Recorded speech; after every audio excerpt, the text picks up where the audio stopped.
السلام علیکم فرینڈز، کیسے ہیں آپ سب؟ اردو سٹوری ہب میں خوش آمدید۔ آج کی کہانی ایک ایسی انتہائی افسوسناک اور دل دہلا دینے والے واقعے پر مبنی ہے جس کو سنتے ہی ہمیں بھائیوں کے ان توقعات پر افسوس ہونے لگتا ہے جو وہ اپنی بہنوں سے رکھتے ہیں۔ چلتے ہیں اپنے واقعے کی طرف۔ بہن نے بھائی کو قتل کروا دیا۔ اس کے ہاتھ میں مور کے پنکھ تھے جب کلاشنکوف کی گولیاں اس کا سینہ چھلنی کرتے ہوئے گزر رہی تھیں۔ محلے میں جو اکا دکا مرد موجود تھے وہ بھی گھروں میں دبک کر بیٹھ گئے تھے۔ اس کی سگی بہن نے گھر کے بیرونی دروازے کو تب تک اندر سے تالا لگائے رکھا تھا جب تک اسے یقین نہ ہو گیا کہ اب اس کے بھائی کی جان نکل چکی ہوگی۔ جب پہلی گولی اسے لگی تھی تو وہ گھر کی جانب دوڑا تھا، مگر گولی عین دل کے مقام پر لگی تھی۔ چند قدم اٹھانے کے بعد وہ زمین پر منہ کے بل آن گرا تھا۔ اس کا نام شاہ میر فیصل تھا۔ پیشے کے لحاظ سے ریڑھی باندھ تھا اور گاؤں گاؤں جا کر ریڑھی پر سبزیاں بیچا کرتا تھا۔ اس کی فیملی میں محض اس کی ایک بہن تھی جسے وہ شہزادیوں کی مانند رکھتا۔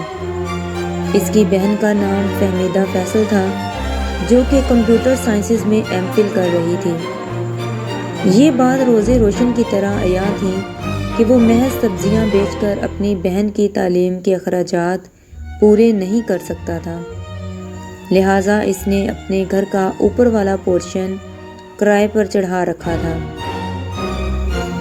اور کرائے کی مد میں ملنے والی رقم وہ فقط بہن کی تعلیم پر خرچ کرتا تھا۔ باقی جو کچھ بچ جاتا وہ جمع کر کے رکھ لیتا، جبکہ اپنی مزدوری سے وہ بہن کی خواہشات اور خوراک پوری کرتا تھا۔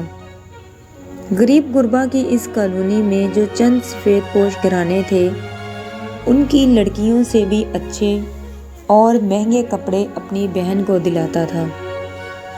اس کی بہن کو مختلف پرندوں کے پر جمع کرنے کا بہت شوق تھا، لہٰذا وہ اپنی محنت مزدوری کے دوران ملنے والے پرندوں کے پر بھی جمع کرتا۔ اس کے علاوہ شکاری حضرات سے بھی رابطے میں رہتا۔ وہ جب بھی کوئی پرندہ شکار کر کے لاتے تو شاہ میر فیصل جا کر اس پرندے کا نام، خصوصیات، اس کا مسکن تفصیلات کے ساتھ پوچھنے کے بعد وہ پر لا کر اپنی بہن کو دیتا اور پرندے کا نام بھی بتاتا۔ ساتھ ہی اس نے ایک ڈائری بنا رکھی تھی جس پر وہ یہ درج کرتا تھا کہ فلاں پرندے کا پر اس نے کس جگہ، کس شخص اور کتنی محنت سے لیا۔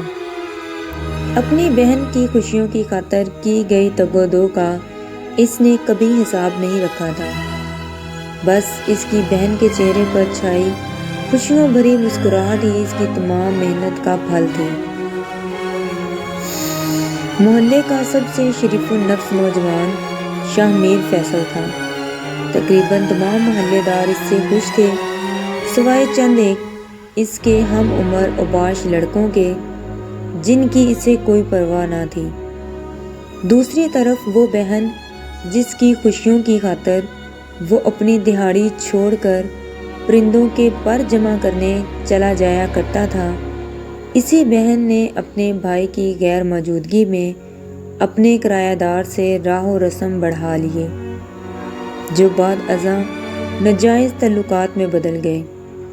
ان تعلقات کی خبر شاہ میر فیصل کو بھی ہو گئی، مگر اس نے سنی سنائی باتوں پر یقین کرنے کی بجائے اپنی بہن سے تصدیق کر لینا بہتر سمجھا، لہٰذا جب اس نے اپنی بہن سے اس متعلق بات کی تو اس کی بہن نے نہ صرف صاف مکر گئی بلکہ اپنی مری ہوئی ماں کی بھی قسم کھائی کہ ایسا کچھ نہیں ہے، مگر کہتے ہیں نا کہ نکلا ہوا چاند کسی سے نہیں چھپتا، بالکل اسی طرح یہ بات زیادہ دن تک شاہ میر کی نظروں سے اوجھل نہ رہ سکی، اور ایک دن جب وہ پھیری کرنے کے لیے گیا تو اپنی رقم گھر بھول گیا۔ ریڑھی کسی ساتھی کے حوالے کر کے وہ گھر سے رقم اٹھانے آیا تو اس نے اپنے کرایہ دار کو اپنے گھر سے نکلتے دیکھ لیا۔ اپنی غیر موجودگی میں کرایہ دار کو گھر سے نکلتا دیکھ کر اسے یقین ہو گیا کہ محلے والے ٹھیک کہتے ہیں، مگر اس نے صبح صبح اپنی بہن سے اس موضوع پر کوئی بات نہ کی اور رقم اٹھا کر گھر سے نکل گیا۔ شام کو آتے ہی سب سے پہلے اس نے کرایہ دار کو 2 دن کے اندر اندر گھر خالی کرنے کو کہا اور پھر اپنی بہن سے اس بابت سوال کیا کہ آج صبح میری غیر موجودگی میں یہ کرایہ دار گھر کیوں آیا تھا۔ فہمیدہ فیصل نے اب بھی اپنے گناہ اپنے بھائی سے چھپاتے ہوئے کہا کہ ہمارے کمرے میں ایک رسی کا ٹکڑا پڑا تھا، جسے دیکھ کر میں نے سمجھ لیا کہ سانپ ہے اور ڈر گئی، تو کرایہ دار کو آواز دی۔ اس نے آ کر دیکھا تو رسی کا ٹکڑا تھا۔ شاہ میر کے دل میں وسوسہ پیدا ہو چکا تھا، مگر اب کی بار وہ اپنی بہن کی وضاحت پر مطمئن ہو گیا اور اس نے بجائے تصدیق کرنے کے بات کو رفع دفع کر دیا، کیونکہ کرایہ دار گھر چھوڑ کر دوسری گلی میں منتقل ہو چکا تھا۔ دوسری طرف اس کی بہن اور کرایہ دار گناہ لذت کے اتنے عادی ہو چکے تھے کہ اب کرایہ دار نہ آتا تو اس کی بہن گھر سے اکیڈمی پڑھانے کے نام پر نکلتی اور جا کر اپنے محبوب کے ساتھ وقت گزارتی۔ شاہ میر فیصل اپنی بہن کو کرایہ دار کے پاس اپنی آنکھوں سے جاتے دیکھا تو اس کے پیچھے موقع پر پہنچ گیا، جہاں وہ دونوں اپنی ہوس بجھانے میں مصروف تھے۔ شاہ میر فیصل نے اپنی بہن کو گھر جانے کا کہا تو اس کی بہن نے صاف صاف انکار کر دیا اور اپنے محبوب سے شادی کرنے کی خواہش کا اظہار کیا، بصورت دیگر کورٹ میرج کرنے کی دھمکی دی۔ شاہ میر کے پاس اس وقت بات کو ٹالنے کے سوا کوئی چارہ نہ تھا، لہٰذا اس نے اپنی بہن کی بات بظاہر مان لی اور اسے گھر لے کر آ گیا۔ گھر آ کر وہ اپنی بہن سے انتہائی سختی سے پیش آیا، سابقہ کرایہ دار کے ساتھ اس کی شادی کرنے سے صاف صاف انکار کر دیا۔ دلیل یہ دی کہ جو شخص نکاح تک انتظار نہیں کر سکا اور تمہیں پاکیزہ نہیں رہنے دیا، وہ شخص شادی کے بعد بھی تمہیں خوش نہیں رکھ سکتا۔ لیکن اس کی بہن نے یہ دلیل ماننے سے انکار کر دیا تو شاہ میر فیصل نے اپنی بہن سے موبائل چھین لیا، اسے اب کمرے میں بند کر کر لاک لگا کر کام پر جانے لگا۔ نہ جانے کس طرح اس کی بہن نے اپنے محبوب سے رابطہ دوبارہ بحال کر لیا اور اپنے بھائی کو جان سے مروانے پر رضامند ہو گئی۔ اس کے لیے ایک کرائے کے قاتل کا انتظام کیا گیا، جس کو پیسوں کی عوض وہ سونے کی چین اور انگوٹھی دی گئی جو شاہ میر فیصل نے بڑے شوق سے اپنی بہن کو بنوا کر دی تھی۔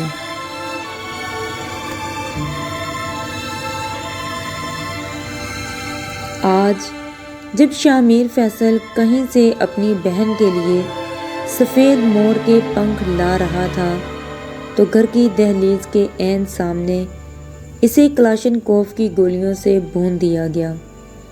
پہلی گولی لگنے پر وہ گھر کی طرف بھاگا، مگر منہ کے بل گر پڑا۔ قاتل جس نے قتل کے پیسے لیے تھے وہ شاہ میر کے سر پر پہنچا اور اس کو سیدھا کیا اور پورا بریسٹ اس کے سینے میں اتار دیا۔ محلے میں موجود اکا دکا افراد فائرنگ کی آواز سن کر گھروں میں دبک کر بیٹھ گئے تھے۔ جب آواز بند ہو گئی تو کافی دیر کے بعد فہمیدہ فیصل نے دروازہ کھول کر رونا پیٹنا شروع کر دیا۔ اس کی آواز سن کر محلے کی باقی عورتیں بھی باہر نکل آئیں، ساتھ ہی کچھ بزرگ حضرات بھی باہر آ گئے۔